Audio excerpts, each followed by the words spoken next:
মে মাসে সংযুক্ত আরব আমিরাতে জনশক্তি বাজার উন্মুক্ত হবে বলে আশা করছে প্রবাসী কল্যাণ মন্ত্রণালয়। তবে এ নিয়ে এখনো সংশয় রয়েছে জনশক্তি রপ্তানিকারকদের।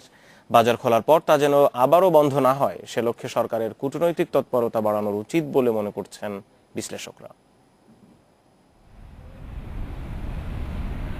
7 বছর ধরে পুরুষ কর্মী নেওয়া বন্ধ রেখেছে সংযুক্ত আরব আমিরাত। এরপরও দেশটি বাংলাদেশের জনশক্তি রপ্তানির দ্বিতীয় বৃহত্তম বাজার। আবাসন, পর্যটন, সেবা, কৃষি সহ বেশ কয়েকটি খাতে কাজ করছে প্রায় 15 লাখ বাংলাদেশি শ্রমিক। বর্তমান বাজারেও অন্তত আরও 15 লাখ কর্মীর চাহিদা রয়েছে। এছাড়া অন্য দেশের তুলনায় আরব আমিরাতের শ্রমিকদের বেতনও বেশি। তাই এই বাজারকে খুবই গুরুত্বপূর্ণ মনে করেন জনশক্তি রপ্তানিকারকরা। ইউই একটা ট্রেডিং কান্ট্রি, তো সেখানে সর্বরকমের জনশক্তির প্রয়োজন।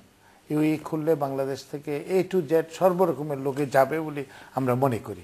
মে মাসে প্রবাসী কল্যাণ মন্ত্রণালয়ের প্রতিনিধি দল আরব আমিরাত সফরে যাবে।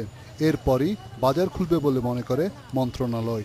আমরা অনুরোধ জানিয়ে রেখেছি এবং লাগাতারভাবেই বলতে পারেন যে আমাদের নেগোসিয়েশনটা চলছে। ইনশাআল্লাহ মাননীয় মন্ত্রী মহোদয় যাবেন মে মাসে হয়তো একটা পজিটিভ কিছু আমরা শুনবো বা দেখব। তদারকির অভাবে দেশটির বাজার হাতছাড়া হয়েছে বলে মনে করেন বিশ্লেষকরা। এ শ্রমবাজার আবার চালু হলে তা ধরে রাখতে পদক্ষেপ নেওয়া উচিত বলেও মনে করছে শরণার্থী ও অভিবাসন গবেষণা বিষয়ক প্রতিষ্ঠান রামরু। এটা তো একটা কম্পিটিশন, আপনি তো জানেন যে প্রতিটা রাষ্ট্রের সাথে কম্পিট করে ওই বাজারটাকে ধরছে।